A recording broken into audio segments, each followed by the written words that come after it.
ഈ അടുത്ത സമയത്ത് തലശ്ശേരി എന്ന് പറയുന്ന നമ്മുടെ തൊട്ടടുത്ത പ്രദേശത്ത് വെച്ചുകൊണ്ട് നടന്ന ഒരു വാദപ്രതിവാദം.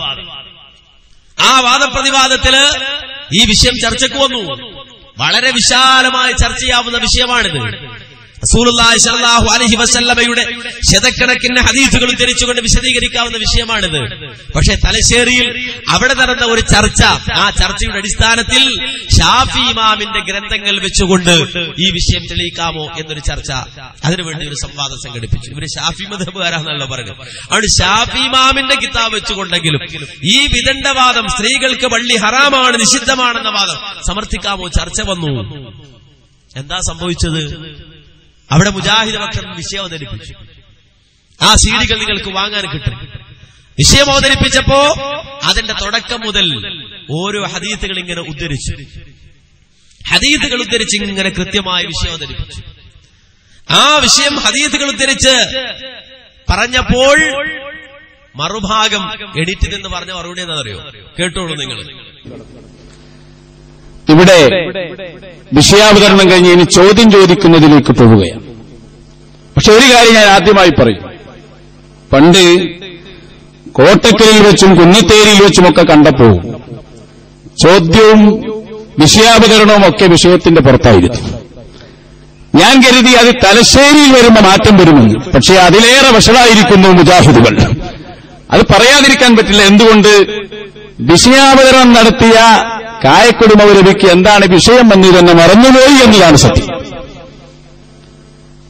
ഹദീസുകളിലേക്കും ഖുർആനിലേക്കും കൊണ്ടുപോയി ഇമാം ശാഫിഈ റഹ്മത്തുള്ളാഹി അലൈഹി പറഞ്ഞത് എന്ത് എന്ന് തൽക്കാലം ചർച്ച ചെയ്യപ്പെടാതെ രക്ഷപ്പെട്ടെങ്കിൽ എന്ന് ചിന്തിച്ചതുകൊണ്ടാകണം നമ്മുടെ മൗലവി അങ്ങനെ വിഷയത്തെ മാറ്റിമറിക്കാനുള്ള ഒരു ശ്രമം നടത്തിയത്. പക്ഷേ അനുവദിക്കൂല. നിങ്ങളെ വിഷയത്തിലേക്ക് ഞങ്ങൾ പിടിച്ചു കൊണ്ടുവരികയാണ്. ഞങ്ങൾ പ്രതീക്ഷിച്ചിരുന്നത് ഇമാം ഷാഫിയുടെ ഇബാറത്തുകൾ നിങ്ങൾ വായിക്കണമെന്നായിരുന്നു. പക്ഷേ വിഷയസംബന്ധമായ ഒരൊറ്റ ഇബാറത്ത് പോലും വായിച്ചില്ല, വായിക്കാൻ കഴിഞ്ഞില്ല.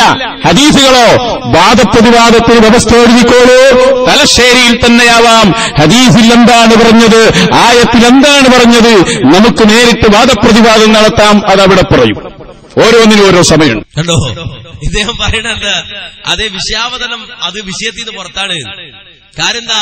ഇമാം ഷാഫി ആ ഷാഫിയുടെ ഉദ്ധരണികളല്ല വന്നത്, ഹദീസുകളാണ് ഇവിടെ ഉദ്ധരിച്ചത് എന്നാ. സത്യത്തിൽ ഇതെല്ലാം ഷാഫി ഇമാമിന്റെ ഗ്രന്ഥത്തിൽ ഉള്ള ഹദീസുകൾ തന്നെയാണ്. ഇത് ഈ സാധു മനസ്സിലാക്കിയില്ല. അവിടെ മറുപടി വന്നു, വിശദീകരണം വന്നു. കേട്ടോളൂ നിങ്ങൾ. പിന്നെന്താ വലിയ പരാതി? ഞാൻ ഒറ്റ ഇമാം ഷാഫിയുടെ എന്താ നമ്മളെ വ്യവസ്ഥ? അത് മറന്നു മുസ്ലിംമാരോട്. ഇമാം മേൽവാദങ്ങൾ ഇരുവിഭാഗവും ഇമാം ഷാഫിയുടെ ഗ്രന്ഥങ്ങൾ ഉദ്ധരിച്ച് തെളിയിക്കേണ്ടതാണ്. കിതാബ് തിരിയൂന്ന് വിചാരിച്ചിട്ടാ എന്നോട് അങ്ങനെ വായിച്ചു പോയത്. ഇമാം ഷാഫിയുടെ ഗ്രന്ഥങ്ങളിൽ നിന്നല്ലേ ഞാൻ ഉദ്ധരിച്ചത്. ഞാൻ ഉദ്ധരിച്ച ഹദീസ് നോക്കിക്കോ. ഒന്നാമതായി ഞാൻ ഉദ്ധരിച്ച ഹദീസ് ഇമാം ഷാഫി തന്റെ മുസ്നദിലും സുനനിലും ഉദ്ധരിക്കുന്നു. ഒന്നാമത്തെ ഹദീസ് ഇമാം ഷാഫി തന്റെ മുസ്നദിലും സുനനിലും ഉദ്ധരിക്കുന്നു. പിന്നീട് ഞാൻ ഉദ്ധരിച്ച ഹദീസ് ഇമാം ഷാഫി തന്റെ സുനനിൽ ഉദ്ധരിക്കുന്നു. ഞാൻ ഉദ്ധരിച്ച മറ്റൊരു ഹദീസ് ഇമാം ഷാഫിയുടെ സുനനിൽ നിന്ന് വീണ്ടും ഞാൻ ഉദ്ധരിച്ചു. ഇമാം ഷാഫിയുടെ മുസ്നദിൽ നിന്ന് വീണ്ടും ഞാൻ ഉദ്ധരിച്ചു. ഇമാം ഷാഫിയുടെ മുസ്നദിൽ നിന്ന് വീണ്ടും ഞാൻ ഉദ്ധരിച്ചു. ഇമാം ഷാഫിയുടെ സുനനിൽ നിന്ന് വീണ്ടും ഞാൻ ഉദ്ധരിച്ചു. ഇമാം ഷാഫിയുടെ ഉമ്മിൽ നിന്ന്. ഇനി ഏത് വേണം മുസ്ലിയാക്കന്മാരെ നിങ്ങൾക്ക്? എന്നിട്ട് അവസാനം ഞാൻ ഇമാം ഷാഫി പറഞ്ഞത് പറഞ്ഞു. എന്ത്? വൗഹിബ്ബു ശുഹൂദൻ നിസാഇൽ അജായിസ് വഗൈരി റവാത്തിൽ ഹയ്യത്തിസ് സലാ വല്ലയ്യാദ വഅന ലിശുഹൂദിഹിന്നൽ അയ്യാദ അശദ്ദു ഇസ്തിഹ്ബാബൻ മിന്നി ലിശുഹൂദിഹിന്ന ഗൈറഹാ മിനസ് സലവാത്തിൽ മക്തൂബാത്ത്. ഞാൻ പണ്ടൊരു കഥ പറയില്ല, നമ്മള് പശുവിനെ എനിക്കൊരു കയറ് വീണിട്ടിട്ടുണ്ട്. അറ്റത്തൊരു പശുവും. കാരണം ആഗ്രഹമുള്ള ആളുകൾ പെടട്ടെ വിചാരിച്ചിട്ടാ. ഇതേമാതിരി ഞാൻ എന്ത് ചെയ്തു? അവസാനത്തൊന്ന് മെല്ലെ പറഞ്ഞു മക്തൂബാത്തിന്റെ കാര്യം. എവിടുന്നാ മുസ്ലിയാരെ മക്തൂബാത്ത് നിസ്കരിക്കല്? എവിടുന്നാ മക്തൂബാത്ത് ജമാഅത്ത് നിസ്കരിക്കുന്നത്? വീട്ടിൽ നിന്ന് നിസ്കരിക്കുന്നതിനെ പറ്റിയാണോ ഈ പറഞ്ഞത്? വീട്ടിൽ നിന്ന് നിസ്കരിക്കുന്നതിനെ പറ്റിയാണോ? എന്താ? ലിശുഹൂദിഹിന്ന ഗൈറഹാ മിനസ് സലവാത്തിൽ മക്തൂബാത്ത്. ഫർള് നമസ്കാരത്തിന്റെ ജമാഅത്തുകളിൽ സ്ത്രീകൾ പങ്കെടുക്കുന്നത് എനിക്കിഷ്ടമാണ്. അതിനേക്കാൾ ഇഷ്ടം ഏതാണ്? പെരുന്നാൾ നിസ്കാരത്തിന് പങ്കെടുക്കുന്നതാണ്. അപ്പൊ നിസ്കാരത്തിൽ മറ്റു നിസ്കാരങ്ങൾക്ക് പങ്കെടുക്കാൻ പാടില്ല എന്നാണോ? മറ്റു നിസ്കാരങ്ങൾക്ക് പങ്കെടുക്കാൻ പാടില്ല എന്നാണോ നിങ്ങളോട് മറന്നുപോയി? കണ്ടോ? അപ്പോ ഇത് ഏത് ഗ്രന്ഥത്തിലാണ് ഈ ഹദീസ് ഉദ്ധരിച്ചതെന്ന് പോലും മുയിലാക്കുമാർക്ക് തിരിഞ്ഞിട്ടില്ല. ഷാഫി മദ്ഹബ് നടക്കാണ്. ഞങ്ങൾ ഷാഫി മദ്ഹബുകാരാണെന്ന് പറഞ്ഞ് നടക്കുന്നത്. പക്ഷെ ഷാഫി ഇമാമിന്റെ ഗ്രന്ഥത്തിൽ നിന്ന് ഹദീസ് ഉദ്ധരിച്ചു. ഇവര് വിചാരിച്ചത് വേറെ ഏതോ ഹദീസ് ഉദ്ധരിക്കായിരിക്കും. ആ വിഷയത്തിൽ നിന്ന് പുറത്താണ് എന്ന് പറയുന്നത് തുടക്കം തന്നെ ആവപ്പെട്ടു. അപ്പൊ സ്വാഭാവികമായി ഹദീസുകൾക്ക് മറുപടി പറയണല്ലോ. ഈ ഉദ്ധരിക്കപ്പെട്ട ഹദീസുകൾ, ശതക്കണക്കിന് ഹദീസുകൾ, ആ ഹദീസുകൾക്ക് എന്തുകൊണ്ട് പെണ്ണുങ്ങൾക്ക്, സ്ത്രീകൾക്ക് പള്ളിയിൽ പോയി, അള്ളാഹുവിന്റെ ഭവനത്തിൽ പോയി അള്ളാഹുവിന്റെ അടിമകൾക്ക് അടിയാത്തികൾക്ക് നമസ്കാരം നിർവഹിക്കാം എന്നതിന്റെ ന്യായങ്ങൾ ഹദീസുകൾ ഉദ്ധരിച്ചുകൊണ്ട് പറഞ്ഞപ്പോ അതിനെ തടയിടാൻ വേണ്ടി പിന്നെ ശ്രമിച്ചെങ്ങനെ? അത് കേട്ടോളൂ നിങ്ങൾ. അള്ളാഹുവിന്റെ റസൂലും അത് തന്നെയല്ലേ പറഞ്ഞത്? അള്ളാഹുവിന്റെ റസൂലിന്റെ അടുക്കൽ വന്ന് നിങ്ങളുടെ മുജാഹിദിന്റെ പുസ്തകത്തിൽ നിന്നാണ് ഞാൻ വായിച്ചത്. ഉമ്മു ഹുമൈദ് സായിദ് റളിയല്ലാഹു അൻഹുവിനെ അവിടുന്ന് സൈക്കോളജിക്കലായി തടഞ്ഞു. അതാ എന്ത്, നിങ്ങൾ വരണ്ട, നേരിട്ട് നീ പോ എന്ന് പറഞ്ഞില്ല. ആ സ്ത്രീയുടെ മനസ്സ് അള്ളാഹുവിന്റെ റസൂലിനറിയാം. എന്റെ പള്ളിയിൽ നിസ്കരിക്കുന്നത് എത്രയോ ലക്ഷക്കണക്കിന് റക്അത്തുകൾ നിസ്കരിക്കുന്നതിനേക്കാൾ പുണ്യകരമാണെന്ന് അറിയുന്നതോടുകൂടെ തന്നെ ഞാനാണ് ഇമാം നിൽക്കുന്നത്, അബൂബക്കർ റളിയല്ലാഹു അൻഹു മൗമൂൻ നിസ്കരിക്കുന്നത് എന്നറിഞ്ഞിട്ട് പോലും നീ വരണ്ട. നിനക്ക് ഏറ്റവും ഇഷ്ടപ്പെട്ടത്, നിനക്ക് ഏറ്റവും പുണ്യത്തിന് വേണ്ടിയിട്ടല്ലേ നീ വരുന്നത്? പുണ്യം നിന്റെ വീടിന്റെ ഉള്ളിന്റെ ആണെന്ന് മനസ്സിലാക്കി ആ മഹദി അവിടെ തന്നെ നിസ്കരിച്ചു. എന്ന് മാത്രമല്ല, മരിക്കുന്നത് വരെ തന്റെ വീട്ടിന്റെ ഉള്ളിൽ ഒരു സ്ഥലം അവിടുത്തെ പ്രത്യേകമായി നിശ്ചയിച്ചുകൊണ്ട് അവിടെയായിരുന്നു മഹദി നിസ്കരിച്ചിരുന്നത്. നോക്കൂ നിങ്ങൾ, ഇതാണ് സഹാബികളുടെ മാതൃക. ഇതാണ് ഖുർആൻ നമുക്ക് പഠിപ്പിച്ചു തന്നത്. ഇതാണ് അള്ളാഹുവിന്റെ റസൂൽ നമുക്ക് പഠിപ്പിച്ചു തന്നത്. ഉമർ റളിയല്ലാഹു അൻഹു നമുക്കറിയാം. അള്ളാഹുവിന്റെ റസൂൽ അബൂബക്കർ റളിയല്ലാഹു അൻഹു ഉമർ റളിയല്ലാഹു അൻഹു പിന്തുടരണമെന്ന് വളരെ കൃത്യമായി നമ്മെ പഠിപ്പിച്ചു. ആ ഉമർ റളിയല്ലാഹു അൻഹു വകാന ഉമറു യക്റഹു ദാലിക, ഉമർ റളിയല്ലാഹു അൻഹു വെറുപ്പായിരുന്നു. കണ്ടോ? അപ്പൊ നബി സല്ലല്ലാഹു അലൈഹി വസല്ലം അനുവദിച്ചിട്ടുണ്ട്, അതൊക്കെ ശരിയാണ്. പക്ഷെ അത് സൈക്കോളജിക്കലായിട്ട് തടഞ്ഞു എന്നാണ്. സൈക്കോളജിക്കലായിട്ട് നബിനെ തടഞ്ഞു മനസ്സിലാക്കണം. പല കോളജിക്കൽ നമ്മൾ കേട്ട് സൈക്കോളജിക്കൽ എന്താന്ന് മനസ്സിലായില്ല. മറുപടി വന്ന് കേട്ടോളൂ. പിന്നെന്താ, പിന്നെ തടയലെങ്ങനെ സൈക്കോളജിക്കലായിട്ട് തടഞ്ഞു? ഉമർ റളിയല്ലാഹു അൻഹു ആരാ? ഉമർ റളിയല്ലാഹു അൻഹു ആരാ? ആതിക റളിയല്ലാഹു അൻഹു സഹാബി വനിത. എന്നിട്ട് നബി സല്ലല്ലാഹു അലൈഹി വസല്ലം ഹറാമാക്കിയ ഒരു സംഗതി, ആ സ്വന്തം ഭാര്യയോട് ഹറാമായ തടയപ്പെട്ട ഒരു സംഗതി സൈക്കോളജിക്കലാണ്. അത്ര എവിടുന്നാ ഇവരൊക്കെ കിതാബ് മേടിച്ചത്? നിങ്ങളെ മാതിരി കുതന്ത്രവാദിയാണ് ഉമർ റളിയല്ലാഹു അൻഹു എന്ന് വിചാരിച്ചോ? നിങ്ങളുടെ മാതിരി പ്രമാണം കിട്ടിയാൽ അംഗീകരിക്കാത്തവരാണ് സഹാബി വനിതകളെന്ന് വിചാരിച്ചോ? കണ്ടോ? അപ്പോ നബി അനുവദിച്ചിട്ടുണ്ട് എന്ന് കിട്ടി, റസൂലുള്ള അനുവദിച്ചിട്ടുണ്ട് എന്ന് കിട്ടി. ഇവര് പറയുന്നത് ഹറാമാണെന്നാ. അങ്ങനെ ഹറാമാണെങ്കിൽ സൈക്കോളജിക്കലായിട്ടാണോ തടയല്? ഒരാൾ കള്ളുടിക്കുകയാണെങ്കിൽ സൈക്കോളജിക്കലായിട്ടാണോ തടയല്? ഒരാൾ പലിശ വാങ്ങുകയാണെങ്കിൽ സൈക്കോളജിക്കലായിട്ടാണോ തടയല്? ഇതെന്ത് ലോജിക്കലാ? നമുക്ക് മനസ്സിലാകണില്ല. ഇനി മാത്രമല്ല, അതുകൊണ്ട് അവസാനിക്കണ്ടോ? ഇല്ല. പിന്നെന്താ പറയുന്നത്? കേട്ടോളൂ. പൊട്ടന്മാർക്ക് അപമാനമാണെന്ന് സ്വന്തം തോന്നുന്നുണ്ട്. അൽഹംദുലില്ലാഹ്, അത് വല്ല കിട്ടല് തന്നെയാണ്. അപ്പൊ ഞങ്ങൾ സംവാദം കഴിയുമ്പോ നിങ്ങൾ ആരാ നിങ്ങൾ തിരിച്ചറിയുന്നുണ്ട്, വളരെ നന്നാകുന്നുണ്ട്. അതൊന്നും പറഞ്ഞിട്ട് ഞങ്ങളോട് ജയിക്കാൻ കഴിയൂല. കാരണം ഞങ്ങൾ കാന്തപുരത്തിന്റെ മക്കളാണെന്ന് തന്നെയാണ്. അതിൽ തർക്കം വേണ്ട, ഒരു തർക്കവും വേണ്ട. ഞങ്ങൾ കാന്തപുരത്തിന്റെ മക്കളാന്ന് പറഞ്ഞാൽ ജയിക്കാൻ പറ്റുമോ? തെളിവില്ലാതെ ഓരോരുത്തരും വന്നിട്ട് ഞങ്ങൾ കാന്തപുരത്തിന്റെ മക്കളാണ്, ഞാൻ കാന്തപുരത്തിന്റെ മകനാണ്, ഞാൻ കാന്തപുരത്തിന്റെ മകളാണ് എന്ന് പറഞ്ഞിട്ട് വല്ല കാര്യമുണ്ടോ? മറുപടി വന്ന് കേട്ടോളൂ. എന്താ വിഷയം, എന്താ പ്രമാണം, എന്താ തെളിവ്? മറന്നു. നിങ്ങൾ കാന്തപുരത്തിന്റെ മക്കളാലേ, അത് നല്ല ഉറപ്പുണ്ട്. നിങ്ങളും വേറെ മക്കളൊക്കെ അയക്കുണ്ട്, അത് ഞങ്ങൾക്കറിയാം. അതല്ല വിഷയം. കാന്തപുരത്തിന്റെ മക്കളാ നിങ്ങൾ. കാരണം 1, 2, 3 കഴിഞ്ഞാൽ പിന്നെ 5 എണ്ണുന്ന കാന്തപുരല്ലേ. ഇതാ കാന്തപുരത്തിന്റെ പുസ്തകം. സ്ത്രീകളും ജുമാഅത്തും ഇമാം നവവിയുടെ ശറഹുൽ മുഹദബ് ഉദ്ധരിക്കുക. എങ്ങനെ? ഞങ്ങളുടെ നമ്മുടെ മദ്ഹബിൽ ജുമയുടെ 6 വിഭാഗം. എന്നിട്ട് 1, 2, 3 കഴിഞ്ഞ് 4 5 അങ്ങനെ 1 കഴിഞ്ഞാൽ 3 കഴിഞ്ഞാൽ 4 കാന്തപുരത്തിന്റെ മക്കളോട് ഇത് നടത്തേണ്ടി വന്നതിൽ ഞങ്ങൾക്ക് തന്നെ ഇപ്പൊ സങ്കടം തോന്നുന്നു. അല്ലോ, അപ്പൊ കാന്തപുരത്തിന്റെ പ്രത്യേകത എന്താ? കാന്തപുരത്തിന്റെ മക്കൾ എന്ന് പറഞ്ഞാൽ കാന്തപുരത്തിന്റെ പ്രത്യേകത എന്താ? ശറഹുൽ മുഹദ്ദബിലെ ഉദ്ധരണി. ആ ശറഹുൽ മുഹദ്ദബിലെ ഉദ്ധരണി നോക്കുമ്പോ 1, 2, 3 പിന്നെ 4 ഇല്ല, 4 കട്ട്, പിന്നുള്ളത് 5 ആണ്. ഈ പുസ്തകത്തിൽ സ്ത്രീകളും ജുമാഅത്തും എന്ന് പറയുന്ന പുസ്തകം, ആ പുസ്തകത്തിൽ ശറഹുൽ മുഹദ്ദബിലെ ഉദ്ധരണി, ആ ഉദ്ധരണി തെറ്റിച്ചാണ് ആരുദ്ധരിക്കുന്നത്? കാന്തപുരം ഉദ്ധരിച്ചിട്ടുള്ളത്. കണ്ടോ? എന്ന് പറഞ്ഞ ഇങ്ങനെ എണ്ണിയതിന് ശേഷം 3 കഴിഞ്ഞ് 5 ആണ് ഇങ്ങനെ എണ്ണുന്നത്. ഈ രൂപത്തിൽ കിതാബിൽ കൃത്രിമം കാണിച്ച ആളാണ്. അപ്പൊ മറുപടി പറയാൻ ശ്രമിക്കുന്നത് കേട്ടോളൂ. പിന്നെ കാന്തപുരത്തിന്റെ ബുക്ക് എന്ന് പറയാ, കാന്തപുരം പറഞ്ഞു സുഹാൻ. ഞാൻ ചോദിക്കട്ടെ മൗലവി, നിങ്ങൾക്കുണ്ടോ ജമ്മു വായിച്ചറിയുന്നു, മറ്റ് കിതാബുകൾ വായിച്ച് ജമ്മു നിങ്ങൾ എടുക്ക്, വസാരി സുഹാൻ എന്ന് പറയും. എവിടെയും ബാക്കി ഉണ്ടോ? ഇല്ല. 501 എവിടെ മൗലവി? ഫോട്ടോത്തരം പറയാതെ എന്തെങ്കിലുമൊക്കെ പറയലാണോ? ഞാൻ ചോദിക്കുന്നു, നിങ്ങൾക്ക് നിഷേധിക്കാൻ കഴിയോ? കാന്തപുരം ഉസ്താദ് എഴുതിയ പോലെ ഒരൊറ്റ നിശ്ചയമില്ല എന്ന് തെളിയിക്കാൻ കഴിയുമോ? ചോദ്യമാണെന്റെ. കാന്തപുരത്തിനാണോ നിങ്ങൾ പഠിപ്പിക്കുന്നത്? കണ്ടോ? അപ്പൊ മൂപ്പര് ചോദ്യം എന്ത്? 1, 2, 3 പിന്നെ 4 ഇല്ല, പിന്നെയുള്ളത് 5 ആണ്. അപ്പൊ സ്വാഭാവികമായിട്ട് ചോദിച്ചിട്ട് ഇടയ്ക്ക് പറഞ്ഞത് അതെവിടെ പോയി, അത് ചോദിക്കുമല്ലോ. അപ്പൊ മൂപ്പര് തിരിച്ചു ചോദിക്കുക, 501 500 എവിടെ മൗലവി? 501 ബാർ സോപ്പില്ലേ? അല്ല, 500 എവിടെ? അതാണ് ഇവിടുത്തെ ചർച്ച. അതാണ് ഇവിടുത്തെ ചർച്ച. ബാർ സോപ്പാണോ?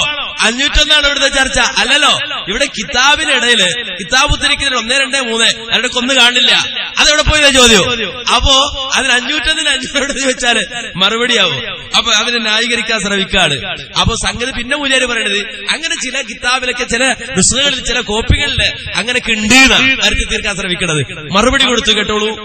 പോയത്തെ ഇവിടെ നിൽക്കൂല, ഇവരടുത്ത് നിൽക്കൂല. കാന്തപുരം പോയത്തക്കാരനാണ്. എന്താ പറഞ്ഞത്? വലിയ ആനത്തല പോലത്തെ ഒരു ചോദ്യം. അങ്ങനെ 3 കഴിഞ്ഞ് 4 ഇല്ലാത്ത ഒരൊറ്റ നിശ്ചയമില്ല എന്ന് നിങ്ങൾ പറയോ? അപ്പൊ കിതാബ് തെറ്റുണ്ടെങ്കിൽ അത് പറയാനോ വലിയൊരു? ആഹാ, എങ്ങനെ? കിതാബിൽ ഒരു നുസ്ഖയിലല്ല കുറെ നുസ്ഖയിൽ തെറ്റ് വന്നു. ആ തെറ്റ് പറയാനാണ് മുസ്ലിയാർ ഇതാ കാന്തപുരത്തിന്റെ അടുത്ത പുസ്തകം ഇതിൽ തിരുത്തി എന്താ പറഞ്ഞത്? ഇന്ന് നിലവിൽ കാണുന്ന മിക്ക കോപ്പികളിലും മേലുദ്ധരണിയിൽ ചെറിയൊരു മാറ്റമുണ്ട് എന്ന് പറഞ്ഞ് ആ 2 കൊടുത്തു പുതിയ പുസ്തകത്തിൽ കാന്തപുരം. എന്തേ പോയത്തക്കാരെ, നിങ്ങൾക്കെന്ത് പറ്റിപ്പോയി? നിങ്ങളുടെ കാന്തപുരത്തെ പറ്റി നിങ്ങളുടെ അശ്വനി പറയുന്നു പോയത്തക്കാരനാണ്. കാരണം 1 കഴിഞ്ഞ് 2 കഴിഞ്ഞ് 3 കഴിഞ്ഞ് 4 ഒരു കിതാബിന്ന് വിട്ടുപോയി അച്ചടിത്തെറ്റ്. അപ്പൊ കാന്തപുരം അതെടുത്ത് ഉദ്ധരിച്ചു. അതാണോ ചെയ്യേണ്ടത്? അത് ഈ സമുദായത്തിന് മുന്നിൽ മുജാഹിദുകൾ പറയാൻ തുടങ്ങിയപ്പോ കുപ്പായം മാറ്റി പുതിയ പുസ്തകം ഇറക്കി. ആ പുസ്തകത്തിൽ തിരുത്തി കാന്തപുരത്തെ കൊണ്ട് തിരുത്തിച്ചു. ഇൻഷാ അല്ലാഹ് അവിടെ നിന്ന് തുടങ്ങിയിട്ടുണ്ട് തിരുത്തൽ. ആ തിരുത്തൽ ഒരു സ്ഥലത്ത് മാത്രം അവസാനിക്കില്ല. ഒരുപാട് തിരുത്തലുകൾ ഇനിയും നിങ്ങളെ കൊണ്ട് തിരുത്തിക്കും. കണ്ടോ? അപ്പോ തിരുത്തേണ്ടി വന്നു, തിരുത്തിച്ചു എന്ന് പറഞ്ഞു. അപ്പൊ മൂലാർ പിന്നെയും പെട്ടു. കാരണം നേരത്തെ പറഞ്ഞത് അത് ചില കിതാബിൽ തന്നെ ഉണ്ട്, കിതാബിലുള്ളത് തന്നെയാണ് കാന്തപുരം കൊടുത്തത്. സംഭവിച്ചെന്താന്ന് വെച്ചാല് ഇയാള് ഹുക്കുമ് പറഞ്ഞു വന്നപ്പോ എന്ത് പറ്റി? അത് പെണ്ണിനെ സംബന്ധിച്ചിടത്തോളം ആ പെണ്ണിന്റെ ഹുക്കുമ്, ഒരു പെണ്ണ് പള്ളിയിൽ പോകുന്നതിന്റെ ഹുക്കുമ്, ജുമാക്ക് പങ്കെടുക്കുന്ന ഹുക്കുമ്, അത് ബന്ധപ്പെടുത്തി എങ്ങോട്ട് പോയെന്നറിയോ? ഒരു ഭ്രാന്തന്റെ ഹുക്കുമിലേക്കാണ്. ഭ്രാന്തന്റെ ഹുക്കുമും പെണ്ണിന്റെ ഹുക്കുമും ഒരുപോലെയാണെന്ന് അതിനെ സംബന്ധിച്ച് വിശദീകരിക്കുന്നത് കേട്ടോളൂ. പറഞ്ഞു വന്നത് കാന്തപുരം പുസ്തകം തിരുത്തി. ഇവിടെ പോയി കളയാൻ കാരണം എന്താ? ഇത് വായിച്ചാൽ എന്താ മനസ്സിലാകാൻ നോക്കോ? ഒരു ഫിഖിന്റെ കിതാബ് സാമാന്യമായ വിവരമുള്ള ഒരാൾ വിവരക്കേട് പറയില്ല. എന്താണ്? ജുമുഅ വിഷയത്തിൽ ജനങ്ങളെ 6 വിഭാഗമായി തിരിക്കാമെന്ന് നമ്മുടെ അസ്ഹാബ് പറയുന്നു. ജുമുഅ നിർബന്ധമില്ലാത്തവരും അവരെ കൊണ്ട് എണ്ണം പൂർത്തീകരിച്ച് നടത്തിയാലും അവർ നടത്തിയാലും സാധൂകരിക്കപ്പെടാത്തവരുമാണ് 3ാമത്തെ വിഭാഗം. ഭ്രാന്തൻ, ബോധരഹിതൻ, അപ്രകാരം തന്നെ വകതിരിവെത്തിയ കുട്ടി, അടിമ, യാത്രക്കാരൻ, സ്ത്രീ, നപുംസകൻ ഇവരാണവർ. സ്ത്രീ ഭ്രാന്തനെ പോലെയാ ഹുക്കുമ്? സ്ത്രീ ഭ്രാന്തനെ പോലെയാണോ ഹുക്കും? മുസ്ലിംമാരെ, ഇതൊരു വെറും തെറ്റല്ല, ഒരു അക്കം മാറിപ്പോയതല്ല. ഏത് ജമ്മിലാണുള്ളത് സ്ത്രീ ഭ്രാന്തനെ പോലെയാണെന്ന്? എന്നിട്ടോ ഇത് സ്ത്രീ ഭ്രാന്തനെ പോലെയാണോ എന്ന് മുജാഹിദുകൾ ചോദിക്കാൻ തുടങ്ങിയപ്പോ ഈ പുസ്തകത്തിൽ മാറ്റി. എവിടെ പോയി കാന്തപുരത്തിന്റെ പേര് ചെല്ലുമ്പോഴുള്ള തക്ബീറൊക്കെ മറന്നോ? അങ്ങനെ അത് വേറെ. നിങ്ങൾ സ്തംഭിച്ചു പോകാൻ പാടില്ല, നിങ്ങൾ ഞെട്ടിപ്പോകാൻ പാടില്ല. തക്ബീറുകൾ ചെല്ലണം. നേരത്തെ കാന്തപുരം എന്ന് പറഞ്ഞപ്പോഴൊക്കെ തക്ബീർ ചൊല്ലിയവർ. അതെ, 1, 2, 3, 5. ഇവിടെയോ 1, 2, 3, 4, 5 അങ്ങനെ എണ്ണം വരെ നിങ്ങളെ പഠിപ്പിച്ചത് മുജാഹിദുകളാ. ഉണ്ടോ? അപ്പൊ ഇങ്ങനെ ഒന്ന് കൊടുത്തപ്പോ പിന്നെ മൂപ്പര് എഴുതിട്ട് പറയാണ് അത് തിരുത്തിയതല്ല വിശദീകരിച്ചതാണ്. മനസ്സിലാക്കണോ? തിരുത്തിയതല്ല വിശദീകരിച്ചാണിത്. എന്താ വിശദീകരിച്ചത്? അത് മുമ്പ് വന്ന് തെറ്റാണെന്ന് വിശദീകരിച്ചത് തിരുത്തലല്ല. കേട്ടോളൂ അദ്ദേഹം പറയുന്നത്. കാന്തപുരം ഉസ്താദിന്റെ കറാമത്ത് ഇവിടെ പുലർന്നുകൊണ്ടിരിക്കുകയാണ്. അത് പറയാതിരിക്കാൻ വയ്യ. മൗലവി മനസ്സിലാക്കിയത് ഒരു പതിപ്പ് പുസ്തകം എഴുതിയിട്ട് അടുത്ത പതിപ്പ് പുസ്തകം എഴുതുമ്പോ ഇയാൾ മനസ്സിലാക്കിയത് അത് തിരുത്താണ്. അല്ല, അത് കൂടുതൽ വിശദീകരിച്ചതാണ് മൗലവി. വിശദീകരണവും തിരുത്തും തമ്മിൽ തിരിയാത്ത നിങ്ങള് വെറും ഭ്രാന്തനെ പോലെയാണെന്ന് ഇനി ഞങ്ങൾ പറയേണ്ടി വരുമോ എന്നതാണ് ഞങ്ങളുടെ തർക്കം. നോക്കിക്കോ, കാന്തപുരം ഉസ്താദിന്റെ ബുക്കാണിത്. ഇതിനെന്താ പറഞ്ഞ ഞാൻ വായിച്ചു തരാം കേട്ടോ. ജുമുഅ നിർബന്ധമില്ലാത്തവരും അവരെ കൊണ്ട് പൂർത്തീകരിച്ച് നടത്തിയാലും അവർ സ്വയം നടത്തിയാലും ജുമുഅ സാധൂകരിക്കപ്പെടാത്തവർ, അത് ജുമുഅ സാധൂകരിക്കപ്പെടാത്തവരുടെ കൂട്ടത്തിലാണ് ബഹുമാനപ്പെട്ട കാന്തപുരം ഉസ്താദ് അങ്ങനെ എണ്ണിയത്. പക്ഷേ കാന്തപുരം ഉസ്താദിന്റെ വിവരമില്ലാത്ത നിങ്ങൾക്കുണ്ടോ ഇത് എവിടെ എണ്ണിയതാണെന്ന് അറിയാതെ പോയതിന് ഞങ്ങൾ ഉത്തരവാദികളല്ല. കണ്ടോ? അപ്പൊ നിങ്ങൾ മനസ്സിലാക്കണോ, തെറ്റ് അത് പിടിച്ച് അവസാനം തിരുത്തേണ്ടി വന്ന് തിരുത്തിപ്പിച്ചു. അപ്പൊ പറയാ തിരുത്തിയല്ല വിശദീകരിച്ചാണ്, അങ്ങനെ വിശദീകരിച്ചാണെന്ന് പറഞ്ഞതും അതും കാന്തപുരത്തിന്റെ കറാമത്ത്. കിതാബിനെ തെറ്റിദ്ധരിക്കലേ, നിങ്ങൾ മനസ്സിലാക്കണോ, അത് കറാമത്ത്.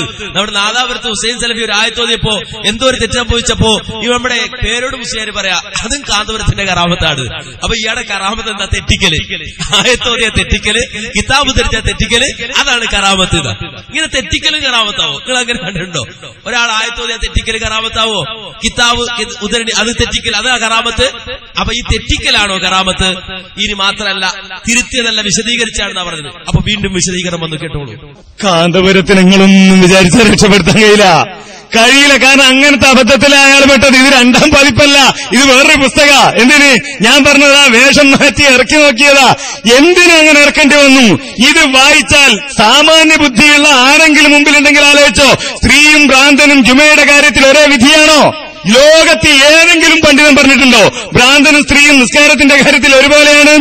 നിങ്ങളുടെയൊക്കെ ഭാര്യമാരെയും ഉമ്മമാരെയും സഹോദരിമാരെയും ഭ്രാന്തന്റെ കൂട്ടത്തിൽ ഉൾപ്പെടുത്തിയ കാന്തപുരത്തിന്റെ പേര് കേൾക്കുമ്പോൾ നിങ്ങൾ തക്ബീർ ചൊല്ലുന്നുവെങ്കിൽ നിങ്ങളുടെ ബുദ്ധി എവിടെ പോയി എന്ന് മാത്രമാ ചോദിക്കുന്നത്. എന്നിട്ടോ നബിനയിൽ ഉറച്ചു നിൽക്കണ്ടേ? എന്തിനാ തിരുത്തി രണ്ടാമത് ഇത് പറഞ്ഞത്? എന്തിനാണ് ഇവിടെ കൃത്രിമം കാണിച്ചത്? സ്ത്രീയെ ഭ്രാന്തന്റെ കൂട്ടത്തിൽ ഉൾപ്പെടുത്തി. ഇവിടെ വന്നപ്പോഴോ അത് മാറ്റുകയും ചെയ്തു. കണ്ടോ? അപ്പോ ഈ രൂപത്തിലാണ് ആ അവസ്ഥ. ഇനി അതുകൊണ്ട് അവസാനിച്ചില്ല. നേരെ മറിച്ച് ഷാഫി ഇമാമിന്റെ കിതാബ്, ആ കിതാബിൽ ഉമ്മിൽ തന്നെ പറയുന്നത് ജുമ നിർബന്ധമില്ലാത്ത ആൾക്കാരുണ്ട്. കുട്ടികളെ പോലെ, യാത്രക്കാരെ പോലെ, അതുപോലെ തന്നെ അടിമകളെ പോലെ, ജുമാ നിർബന്ധമില്ലാത്ത ആളുകൾ, സ്ത്രീകളെ പോലെ ജുമാ നിർബന്ധമില്ലാത്ത ആളുകൾ, അവർ ജുമാ നമസ്കാരം കഴിയുന്നത് വരെ നുഹർ നിസ്കരിക്കാൻ പാടില്ല. നുഹറിനെ പിന്തിക്കണം എന്നാണ്. ജുമ കഴിയുന്നവരെ അവർ കാത്തിരിക്കണം എന്നാണ്. കാര്യം താൻ ന്യായം പറഞ്ഞത് ലഅല്ലഹു യഖ്ദിറു അലാ ഇത്യാനിൽ ജുമുഅ, അവർക്ക് ജുമാക്ക് പങ്കെടുക്കാൻ കഴിഞ്ഞേക്കാം.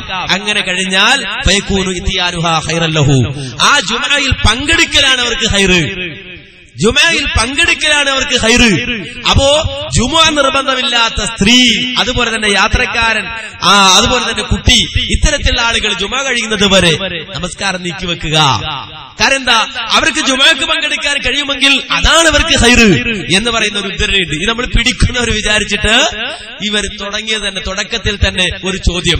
ആ ചോദ്യത്തിന്റെ പോക്ക് നിങ്ങൾ ശ്രദ്ധിച്ചോളൂ. എന്താ ചോദ്യം? ചോദിക്കട്ടെ മുസ്ലിയാര്. കേട്ടോ, ഇതിലെന്താ പറയുന്നത്? ഇമാം ഷാഫി പറഞ്ഞിട്ടുണ്ടത്രേ, സ്ത്രീകൾക്ക് പള്ളിയിൽ പോകൽ അത്യുത്തമമാണ്, അത്യുത്തമമാണ്. എന്നിട്ടതാ ലഅല്ലഹു യഖ്ദിറു അലാ ഇത്യാനിൽ ജുമുഅ എന്ന ഒരു ഇബാറത്ത് കൊടുത്തിരിക്കുന്നു. എന്റെ ഒന്നാമത്തെ ചോദ്യം, ഈ ഇബാറത്തിൽ നിന്ന് എവിടെയാണ് പെണ്ണുങ്ങൾക്ക് ഉത്തമമാണെന്ന് പറഞ്ഞത്? അത് തെളിയിക്കാൻ വെല്ലുവിളിക്കുന്നു. ആ ചോദ്യത്തിനാണ് മറുപടി പറയേണ്ടത്. അപ്പ വിഷയത്തിൽ നിങ്ങളെത്തും. നിങ്ങൾ വിഷയത്തിൽ നിന്ന് മാറിയിട്ട് നിങ്ങൾക്ക് രക്ഷപ്പെടണമല്ലേ? നടക്കൂല മൗലവി. കണ്ടോ, ചോദ്യത്തിന് ഊക്കൊക്കെ നിങ്ങൾ ശ്രദ്ധിച്ചോണം. ശക്തമായ ചോദ്യമാണ്. ചോദ്യത്തിന് ആ ശക്തിയൊക്കെ നിങ്ങൾ മനസ്സിലാക്കണം. എന്താണ്? ലഅല്ലഹു യഖ്ദിറു അലാ ഇത്യാനിൽ ജുമുഅ ഫയകൂനു ഇത്യാനുഹാ ഖൈറൻ ലഹു, അതേ ജുമുഅക്ക് പങ്കെടുക്കലാണ് അവർക്ക് അത്യുത്തമം എന്ന് ഷാഫി സലാഹി അദ്ദേഹം അർത്ഥം കൊടുത്തു. അദ്ദേഹം ആ വാചകത്തിന് അർത്ഥം കൊടുത്തു. അങ്ങനെ അർത്ഥമുണ്ടെന്ന് തെളിയിക്കാൻ വെല്ലുവിളിക്കാണ്. അതിൽ പെണ്ണുപെടുമെന്ന് തെളിയിക്കാൻ വെല്ലുവിളിക്കാണ്. അത് തെറ്റാണെന്ന് പറയാൻ ശ്രമിക്കുകയാണ്. അതുകൊണ്ട് അത് വിശദീകരിക്കണം എന്നാണ്. അതിന് മറുപടി വന്നു. കേട്ടോളൂ മറുപടി. ചോദ്യം എന്താണ്? ഈ പറഞ്ഞ ഇബാറത്തിന് അങ്ങനെ ഒരു അർത്ഥമുണ്ടോ? തെളിയിക്കണമെന്നാണ്. അത് അർത്ഥമുണ്ട് എന്ന് ഉറപ്പുള്ളത് കൊണ്ടാണ് ഞങ്ങൾ എഴുതിയത്. ആ അർത്ഥത്തിൽ തന്നെ ഞങ്ങൾ ഉറച്ചു നിൽക്കുന്നു. അത് തെറ്റാണെന്ന് നിങ്ങൾക്ക് വാദമുണ്ടെങ്കിൽ അത് തെളിയിച്ച് ചോദ്യം ചോദിക്കുക. ഞങ്ങൾ ആ അർത്ഥത്തിൽ ഉറച്ചു നിൽക്കുന്നു. ആ അർത്ഥം തന്നെയാണ് ശരി, ആ അർത്ഥം തന്നെയാണ് ശരി എന്ന് അംഗീകരിക്കുകയാണ് ഞങ്ങൾ. കണ്ടോ? അപ്പൊ ആ അർത്ഥം ശരിയാണ്, അത് അംഗീകരിക്കുകയാണ് ഞങ്ങള്. ഒരു തെറ്റുമില്ല എന്ന് പറഞ്ഞു. മറുപടി ആയാലോ? ഒരു ബുക്ക് എടുത്തിട്ട് പറയാൻ കൊടുത്ത അർത്ഥം ശരിയല്ല എന്നയാള് പറയാം. അല്ല, ആ അർത്ഥം തന്നെയാണ് ശരി, അതന്നെയാണ് ശരി, ആ അർത്ഥത്തിൽ ഞങ്ങൾ ഉറച്ചു നിൽക്കുന്നു, ഒരു മാറ്റമില്ല. അത്തരത്തിലുള്ള ആളുകൾ ജുമഅക്ക് പങ്കെടുക്കുകയാണെങ്കിൽ ആ സ്ത്രീകളടക്കമുള്ളവർ ജുമയിൽ പങ്കെടുക്കലാണ് അത്യുത്തമം എന്ന് ശാഫി ഇമാം പറഞ്ഞത് ശരിയാണ്, അങ്ങനെ തന്നെയാണ് അതിന്റെ അർത്ഥം എന്ന് പറഞ്ഞു. അപ്പൊ പിന്നെയും ചോദിക്കാതെ ചോദ്യം കേട്ടോളൂ. അർത്ഥം പറഞ്ഞോ മൗലവി? വായിച്ചർത്ഥം പറഞ്ഞോ ഇബാറത്ത്? ഇല്ല, പറയാൻ നിങ്ങൾക്ക് സാധിക്കില്ല. അത് അങ്ങനെ തന്നെയാണെന്ന് പറഞ്ഞാൽ പോരാ, വായിച്ചിട്ട് അർത്ഥം പറയണം, അതാണ് വേണ്ടത്. ഇമാം ഷാഫിയുടെ കിതാബ് എടുക്ക് എന്നിട്ട് നിങ്ങൾ ഈ പറഞ്ഞത് ഞാൻ വെല്ലുവിളിക്കുകയാണ്. എന്ന് പറഞ്ഞ വാചകത്തിന് പെണ്ണിന് പോകലാണ് ഉത്തമം എന്ന് എവിടെന്ന് കിട്ടി? ഏത് വാചകത്തിന്റെ അർത്ഥമാണ്? അതിന് വ്യക്തമാക്കി പറ. അത് പറയാതെ കായക്കൊടിയെയും കൂട്ടരെയും ഞങ്ങൾ വിടില്ല, അതാണ് പറയേണ്ടത്. കണ്ടോ? അപ്പൊ അർത്ഥം അത് തന്നെ ശരിയെന്ന് പറഞ്ഞു. അപ്പൊ പറയാ അത് പറ്റൂല, പിന്നെ വായിച്ച അർത്ഥം അയാൾ തന്നെ വായിക്കുന്നുണ്ട്, അയാൾ തന്നെ ബുക്ക് എടുത്ത് വെച്ച് വായിക്കാണ്. നേരത്തെ വായിച്ചത് കേട്ടില്ലേ? സ്ത്രീകൾക്ക് പങ്കെടുക്കലാണ് അത്യുത്തമം, അത് ശരിയാണെന്ന് ചോദ്യം. അത് തന്നെ ശരി, ഒരു തെറ്റുമില്ല, അവിടെ ഉറച്ചിരിക്കുന്നു മറുപടി പറഞ്ഞു. അപ്പൊ വീണ്ടും പറയാണ് വായിച്ചു പറഞ്ഞില്ല, വീണ്ടും മറുപടി വന്ന് കേട്ടോളൂ. ഞാൻ പറഞ്ഞല്ലോ, ആ അർത്ഥത്തിൽ ഞങ്ങൾ ഉറച്ചു നിൽക്കുന്നു, ആ അർത്ഥത്തിൽ ഒരു തെറ്റുമില്ല, തെറ്റാണെന്ന് നിങ്ങൾ തെളിയിക്കണം. ഞങ്ങൾ ആ ഉദ്ധരണി എഴുതി, അതിനിടയിൽ അതിന്റെ അർത്ഥം എഴുതി, അത് തെറ്റല്ല, അതിൽ തെറ്റുണ്ടെങ്കിൽ അത് നിങ്ങളാണ് പറയേണ്ടത് എന്ന് ഞാൻ ആവർത്തിച്ച് ആവശ്യപ്പെട്ടിട്ട് തെളിയിക്കാൻ നിങ്ങൾക്ക് കഴിഞ്ഞിട്ടില്ല. കണ്ടോ? അപ്പൊ ആളിൽ ഉറച്ചു നിൽക്കുകയാണെന്ന് പറഞ്ഞു. അപ്പൊ പിന്നെയും മൂല്യം എഴുതിട്ട് പറയുന്നത് എന്താ കേട്ടോളൂ. എവിടെ മറുപടി? അല്ല, മറുപടി എവിടെ? മറുപടി എവിടെ? ബേജാറുണ്ടാവും, പ്രശ്നമാക്കണ്ട. എവിടെ മറുപടി? ഒരൊറ്റ ഇബാറത്ത് വായിച്ചിട്ട്, ഞാൻ എന്റെ ചോദ്യമാണല്ലോ, നിങ്ങളെ ഇബാറത്ത് നിങ്ങൾ വായിച്ചത് ഞാൻ ഉത്തരം പറയുമ്പോ ചോദിച്ചോ, ഞാൻ മണിമണിയായി പറഞ്ഞു തരാ. പക്ഷേ ഞാൻ വായിച്ച ഒന്നാമത് കൊടുത്ത ഇബാറത്തിന്റെ കഥയപ്പോ പിന്നെ ബാക്കി പറയണോ? ആദ്യം കൊടുത്ത ഇബാറത്തിന് ഇങ്ങനെയാണ്. ഉപരി പറയാ, ആ അർത്ഥത്തിൽ ഞാൻ ഉറച്ചു നിൽക്കുന്നു. ഞാൻ പറഞ്ഞു തെറ്റാണ്, നിങ്ങൾ അർത്ഥം വായിച്ചത് പറ, ഓരോന്നിന്റെ പറ, അങ്ങോട്ട് വായിക്ക, അർത്ഥം പറ. ലഅല്ലഹു യഖ്ദിറു, എന്താ മൗലവി അതിന്റെ അർത്ഥം? പറയൂ മൗലവി, ലഅല്ലഹു യഖ്ദിറുന്റെ അർത്ഥം എന്താണ്? അലാ ഇത്തിയാനിൽ ജുമുഅത്തി, എന്താണ് അർത്ഥം? ഫയകൂനു ഇത്തിയാനുഹ, ഒല്ലങ്ങോട്ട് പറ, ഞങ്ങൾ വിശദീകരിച്ചു തരാം. നിങ്ങൾ ഷാഫി ഇമാമിന്റെ കിതാബ് നോക്കിയത് പണ്ടൊരു കണ്ണുപൊട്ടനായ ആള് ആനനെ കാണാൻ പോയ പോലെ, ആണിങ്ങനെ നോക്കുമ്പോ ആ ചെവിയാണ് ഒരാൾ പറഞ്ഞ ഇതന്നെ കേട്ടോ ആനാന്ന് മനസ്സിലാക്കി, വേറെ ആൾ കാല് പിടിച്ചപ്പോ എന്ന് പറഞ്ഞ പോലെ നിങ്ങൾ ഉമ്മുന്നൊരു ഇത്തിയാനുവാ ഹൈർ, ആ പെണ്ണിന് ഹൈറ്, വേറൊരുത്തര് മക്തൂബാത്ത് ആ ഹൈറ്. നിങ്ങൾ ഓതിപ്പടിക്കാതെ വല്ല UP സ്കൂളിൽ മാഷുമാരായി നടന്നിട്ട് ഓതിപ്പടിച്ച ഷാഫി ഇമാമിന്റെ കിതാബ് വായിക്കാൻ നിങ്ങൾക്ക് സാധിക്കൂല. ഞാൻ വെല്ലുവിളിക്കുന്നു, ധൈര്യമുണ്ടോ? വലിയ മൗലവിയെ രംഗത്തിറക്കി ഞാൻ കാണിച്ചു തരാ. എവിടെയാണ്? അല്ലെങ്കിൽ പിൻവലിക്കൂ ഈ ഭാരത്ത്, എഴുതിയ ആളുണ്ട്, അയാൾക്ക് പഠിപ്പിച്ചു കൊടുത്ത ആളുണ്ട്, അത് ഫോട്ടോസ്റ്റാറ്റ് എടുക്കുന്ന ആളുമുണ്ടല്ലോ, എല്ലാവരും ഉണ്ട്. പറയൂ മറുപടി. ഈ ചോദ്യം മുജാഹിദേ നിന്റെ നെഞ്ചത്ത് കുത്തുന്നു. എവിടെ ഞങ്ങളെ ഇമാമ് പറഞ്ഞത്? അങ്ങനെ ഉറച്ചു നിന്നു എന്ന് പറഞ്ഞതുകൊണ്ടായില്ല, കായക്കൊടിക്കത് വായിക്കാൻ പോലും അറിയില്ല എന്നാണ് ഞാൻ മനസ്സിലാക്കുന്നത്. അത് തെറ്റുകൂടാതെന്ന് വായിക്ക്, എന്നിട്ട് അതിന്റെ അർത്ഥം പറ. എന്താ മൗലവി അതിന്റെ അർത്ഥം? ഞങ്ങൾ പഠിപ്പിച്ചു തരാം, കാരണം ഞങ്ങൾ പഠിച്ചിട്ടാണ് വന്നത്. സമസ്തയും ജഹാലത്ത് എന്ന് പറയുമ്പോ ആ ജഹാലത്തിന്റെ ആഴം മനസ്സിലാക്കാൻ വേണ്ടി എതിർത്ത് തന്നത്. കാരണം അറബി ഭാഷ പഠിച്ചവരുണ്ട്, അറബി അറിയുന്നവരുണ്ട്, അറബി ഭാഷയുമായി ബന്ധപ്പെടുന്നവരുണ്ട്, ഫിഖിന്റെ കിതാബുകൾ വായിക്കുന്നവരുണ്ട്, വായിച്ചാൽ മനസ്സിലാകുന്നവരുണ്ട്, വായിച്ച് ദറസ് നടത്തി കൊടുക്കുന്നവരുണ്ട്. മൂപ്പര് ചോദിക്കണ ചോദ്യം കേട്ടില്ലേ? ലഅല്ലഹു യഖ്ദിറു അലാ ഇത്തിയാനി ജുവാ ഫയകൂനു ഇത്തിയാനുഹാ ഖൈറൻ ലഹു എന്ന് പറഞ്ഞാൽ അത് സ്ത്രീ പെടും എന്ന് എവിടുന്ന് കിട്ടിയതാ? ആരെക്കുറിച്ചാ പറയുന്നത്?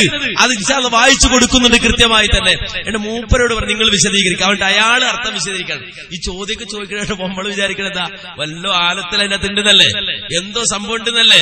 അവസാനം മൂപ്പര് വിശദീകരിച്ചു നോക്കൂ. ലഅല്ലഹു യഖ്ദിറു, അതിന്റെ അർത്ഥം കേട്ടോ? ലഅല്ലഹു യഖ്ദിറു എന്ന് പറഞ്ഞാൽ ആ പെണ്ണ് ഒരുപക്ഷേ ജുറക്ക് പോകാൻ കഴിവാകും എന്നാണ് ഷാഫി സലാഹി അർത്ഥം വെച്ചത്. അങ്ങനെ ഒരർത്ഥം അതിൽ നിന്ന് കിട്ടുകയില്ല. എന്തുകൊണ്ട്? ലഅല്ല എന്നത് തന്നെ അതിന്റെ അർത്ഥം ശരിക്ക് പഠിച്ചോ.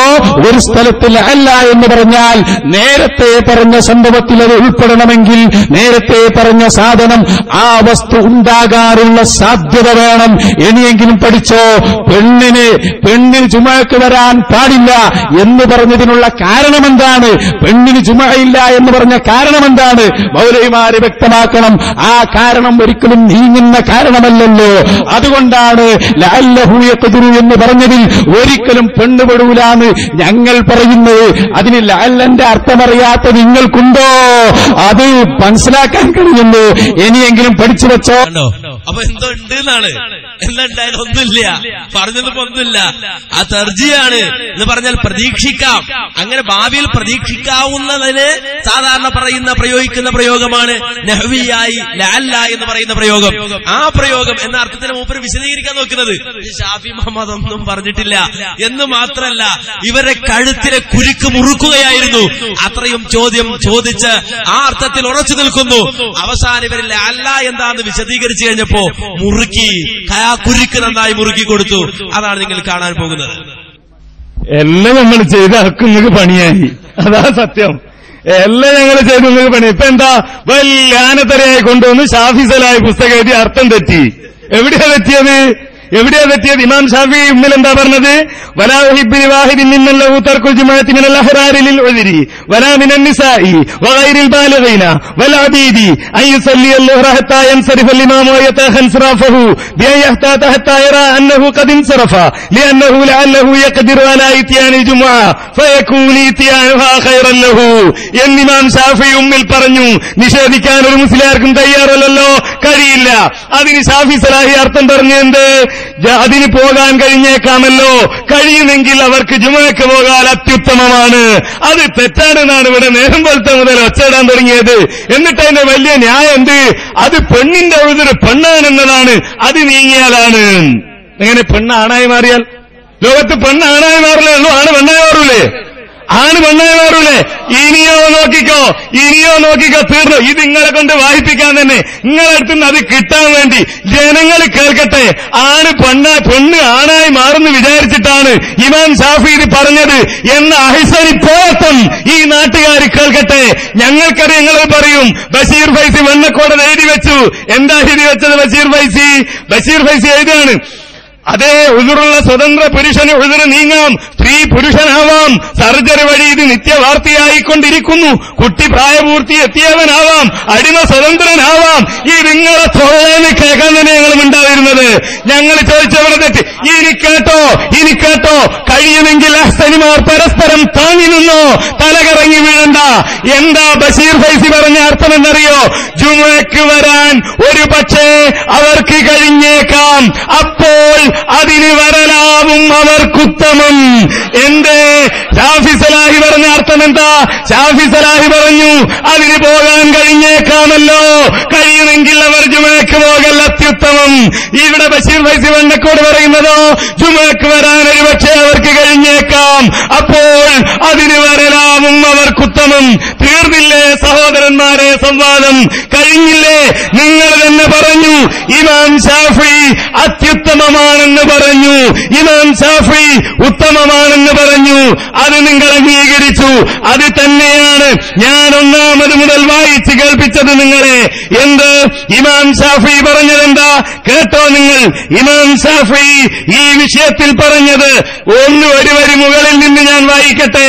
വഇദാ ശഹിദൻ നിസാഉൽ ജുമുഅത വൽ ഈദൈനി, ഒരു പെണ്ണ് ജുമുഅക്കോ പെരുന്നാൾ നിസ്കാരത്തിനോ വന്നാൽ, വശഹിദൽ അബീദ് വൽ മുസാഫിറൂന, അതേപോലെ തന്നെ അടിമകളും യാത്രക്കാരും വന്നാൽ, ഫഹും കൽ അഹ്റാരിൽ മുഖീമീന ബിർരിജാലി, നാട്ടിൽ താമസിക്കുന്ന പുരുഷന്മാരെ പോലെ തന്നെയാണ് ആ പെണ്ണും. വഇദാ ശഹിദൻ നിസാഉ അൽ ജുമുഅത വൽ ഈദൈനി വയുജ്സിഉ കുല്ലൻ ഫീഹാ മാ യുജ്സിഉ കുല്ലാ, അവർക്കത് മതി. ആ പെണ്ണ് ലോറിന് ജുമുഅക്ക് വരാം, ഈദൈനിക്ക് വരാം. എന്നിട്ടാ പറഞ്ഞത് വഉഹിബ്ബു ശുഹൂദൻ നിസാഇൽ അജായിസ് എന്ന് ഞാൻ നേരത്തെ പറഞ്ഞു. അങ്ങനെ പെരുന്നാളിന് വരലാണ് ഏറ്റവും ഇഷ്ടം. മറ്റ് നമസ്കാരങ്ങൾക്ക് വരലോ അത് ഇഷ്ടമാണ്. തെളിഞ്ഞു മുജാഹിദുകളുടെ വാദം അനുവദനീയമാണ്. കൂലി കിട്ടുന്ന കാര്യമാണ്, കൂലി കിട്ടാത്ത കാര്യമാണോ? ഇവിടെ പറഞ്ഞ അങ്ങനെ തന്നെ ഒരു പെണ്ണ്. അങ്ങനെയാണ് എല്ലാ വെള്ളിയാഴ്ചയും ഈ സഹസനമാരുടെ ഭാര്യമാർക്കൊക്കെ ഇത് ചെക്ക് ചെയ്യലാവല്ലോ പണി. മാറിയോ എന്ത് പോയത്തമാണ് മുസ്ലിയാക്കന്മാര്.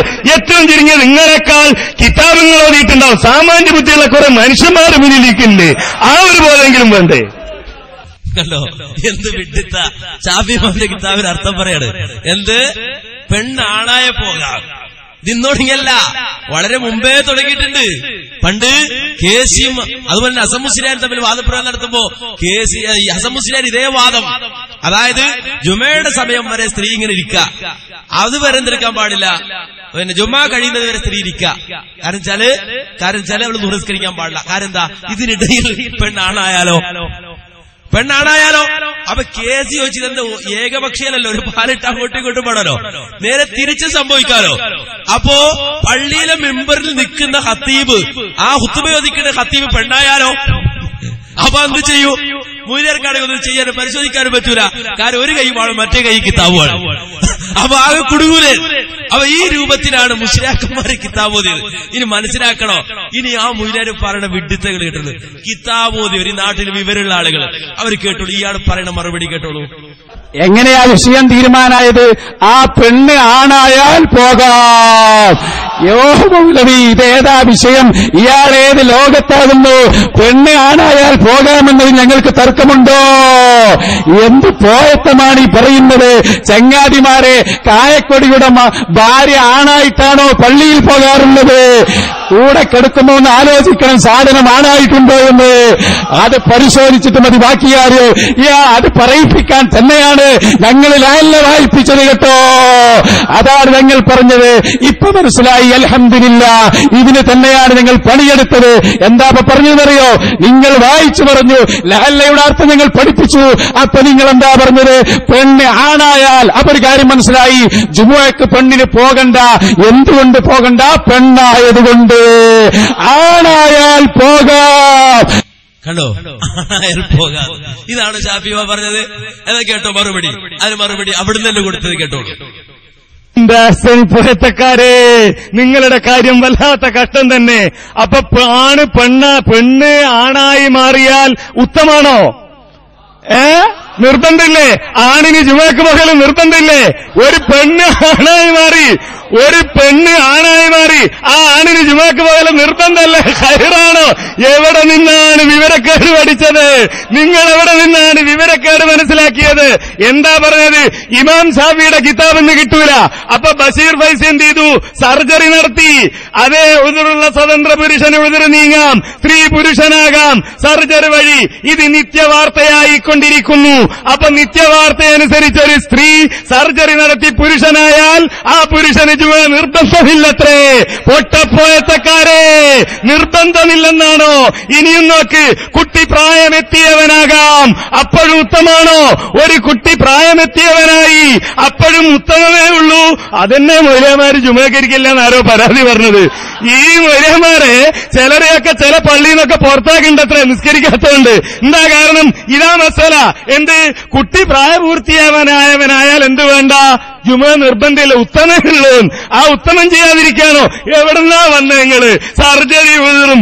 ഇനിയും കേട്ടോ നിങ്ങൾ. ഇമാം ഷാഫി എന്താ പറഞ്ഞത്?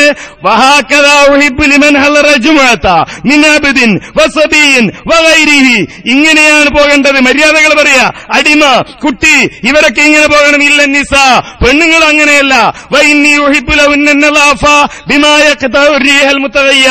പകർച്ചയാക്കപ്പെട്ട വാസനയില്ലാതാകുന്ന വൃത്തിമതി.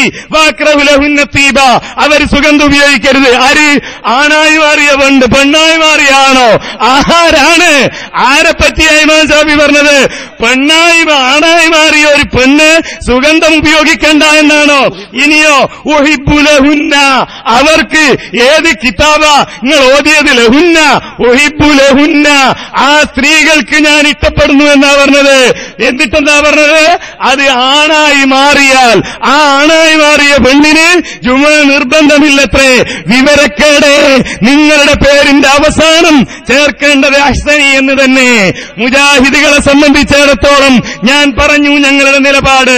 ഇമാം നവവി പറഞ്ഞു വഖദ് സബതത്തിൽ അഹാദീസ് വഖദ് നഖല ഇബ്നുൽ മുൻദിർ വഗൈറുഹു, ഇമാം ഇബ്നുൽ മുൻദിറും മറ്റുള്ളവരും റിപ്പോർട്ട് ചെയ്യുന്നു അൽ ഇജ്മാ, ഇജ്മാ ഉണ്ട് എന്ത് അലാ അന്നഹാ ലൗ ഹലറത്, ഒരു സ്ത്രീ അവൾ വന്നു വസല്ലത്തിൽ ജുമുഅ, ജുമുഅ നിസ്കരിക്കുകയും ചെയ്താൽ ജാസ, അവർക്കത് മതിയാകും, അത് അനുവദനീയമാണ്, മതിയാകും.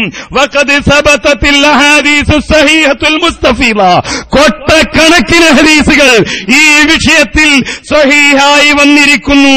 എന്ത് അന്നനിസാ, ആണായി മാറിയ പെണ്ണല്ല, പെണ്ണ് തന്നെയാണ്. കുന്ന യുസല്ലീന, അവർ നമസ്കരിച്ചിരുന്നു ഖൽഫ റസൂലില്ലാ, റസൂലുള്ളാഹിയുടെ പുറകിൽ, ഫീ മസ്ജിദിഹി, റസൂലുള്ളാഹിന്റെ പുറകിൽ, ഖൽഫ റിജാലി, ആണുങ്ങളുടെ പുറകിലായി റസൂലുള്ളാഹിന്റെ പള്ളിയിൽ പെണ്ണുങ്ങൾ നിസ്കരിച്ചിരുന്നു എന്നതിന് കൊട്ടക്കണക്കിന് ഹദീസുകളുണ്ട്, കൊട്ടക്കണക്കിന് ഹദീസുകളുണ്ട്. ഇമാം ശാഫിഈ ഞങ്ങളോട് പറഞ്ഞു ആ ഹദീസാണ് നിങ്ങൾ സ്വീകരിക്കേണ്ടത്, നിങ്ങൾക്കത് സ്വീകരിക്കാൻ കഴിയില്ല, അതുകൊണ്ട് നിങ്ങൾ പെണ്ണിനെ ആണാക്കി മാറ്റേണ്ടി വന്നു, വേഷപ്രച്ഛന്നരാക്കേണ്ടി വന്നു, തക്കം നോക്കിപ്പോവേണ്ടി വന്നു. അങ്ങനെ പലതും നിങ്ങൾ നോക്കി, അതിന്റെ ദുരന്തവും ഈ സമുദായം അനുഭവിക്കേണ്ടി വന്നു. അതുകൊണ്ട് തന്നെ കിതാബിലുള്ളത് പറ, എന്റെ തെളിഞ്ഞത്ര, എന്ത് ആണായി മാറിയ പെണ്ണു പോകാൻ ഉത്തമം. അതായിപ്പോ തെളിഞ്ഞ അതിനങ്ങൾ വന്നത് കണ്ടോ. അപ്പൊ മാന്യ സഹോദരങ്ങളെ, എന്തെല്ലാം അബദ്ധമായി പറയണത്. പണ്ഡിതന്മാര് കിതാബിൽ പറയാണ് പള്ളിയിലേക്ക് പോകുന്ന പെണ്ണ് സുഗന്ധം പൂശാൻ പാടില്ല. അതേസമയം ആണാണ് പോണെങ്കിലോ സുഗന്ധം പൂശൽ സുന്നത്താണ്. അപ്പോ ഈ രൂപത്തിൽ ആണായി മാറിയ പെണ്ണല്ല, പെണ്ണ് തന്നെ പള്ളിയിലേക്ക് പോകുമ്പോ ഷാഫിമാൻ പറയാണ് സുഗന്ധം പൂശി പോകാൻ പാടില്ല, സുഗന്ധം പൂശി പോകാൻ പാടില്ല. അതിന് മൂലകുമാര് മറുപടി കണ്ടെത്തുക, കാരണം പോകല് ഹറാമാണ്, എന്നാൽ ഹറാമായ കാര്യത്തിലേക്ക് പോകുമ്പോഴും എന്ത് വേണമെന്നാ അതിന്റെ വിധി പാലിച്ചുകൊണ്ട് പോകണം, നിയമങ്ങൾ പാലിക്കണം. അങ്ങനെ മസലുണ്ട്. അപ്പോ ഇവിടുന്ന് ചോദിച്ചിരുന്നു, അന്ന് വാദപ്രതിവാദം ചോദിച്ചിരുന്നു, അല്ല ഇതെന്താ പറഞ്ഞത്, ഒരു പെണ്ണിനെ സംബന്ധിച്ചിടത്തോളം അല്ലെങ്കിൽ ഒരാളെ സംബന്ധിച്ചിടത്തോളം അയാള് ഇവർ പറഞ്ഞ സാധാരണ പറയാനുള്ള ഉദാഹരണം തന്നെ, ഒരാൾ വ്യഭിചരിച്ചു എങ്കിലും ആ വ്യഭിചാരത്തിലൂടെ അയാൾക്ക് വലിയ ശുദ്ധി ഉണ്ടായാലും അയാൾക്ക് കുളിക്കൽ നിർബന്ധമാണ്. അത് ഫിഖിന്റെ കിതാബിലുണ്ടാവും. അയാൾ കുളിക്കണല്ലോ, അയാൾക്ക് വലിയ ശുദ്ധി ഉണ്ടായി എങ്കിൽ അയാൾ കുളിക്കൽ നിർബന്ധമാണ്. അങ്ങനെ പോയാൽ ഹറാം ചെയ്തിട്ടാണെങ്കിലും വലിയ ശുദ്ധി ഉണ്ടായി കുളിക്കണോ? ഇങ്ങനെയാ മറുപടി പറയാൻ ശ്രമിച്ചത്. അതിന് മറുപടി പറഞ്ഞു, അങ്ങനല്ല, ഇത് പള്ളിയിലേക്ക് പോകുന്ന പെണ്ണ് പാലിക്കേണ്ട മര്യാദകളാണ്. ഇതുപോലെ വ്യഭിചരിക്കാൻ വേണ്ടി ഒരാൾ പോയാൽ അയാൾ പാലിക്കേണ്ട മര്യാദ ഉണ്ടോ കിതാബിൽ? വ്യഭിചരിക്കാൻ പോകേണ്ട ആള് അയാള് 20 സുഗന്ധം പൂഷണം, വെള്ളവസ്ത്രം ധരിക്കണം, അങ്ങനെയല്ലേ ഹുക്കുമുകൾ പറഞ്ഞിട്ടുണ്ടോ എന്ന് അന്ന് ചോദിച്ചിരുന്നു. അപ്പൊ ഇവർക്ക് മറുപടി ഇട്ടില്ല. പിന്നെ അത് കഴിഞ്ഞിട്ട് ഒരു മുസ്ലിയാര്, ഒരു അസരി, അദ്ദേഹം കിതാബ് വരച്ചിട്ട് കണ്ടെത്തി അതിന് ഹുക്കുമുണ്ട്, ഫിഖിന്റെ കിതാബിൽ ഒരു ഹുക്കുമുണ്ട്. കാര്യം വ്യഭിചാരത്തിന് വേണ്ടി ഒരു സ്ത്രീയെ കൊണ്ടുപോകണമെങ്കിൽ അവളുടെ കാല് മറച്ചോണ്ട് വേണം പോകാൻ, തലയും മറച്ചോ കുഴപ്പമില്ല, കാര്യം ആള് കാണൂലല്ലോ. അതും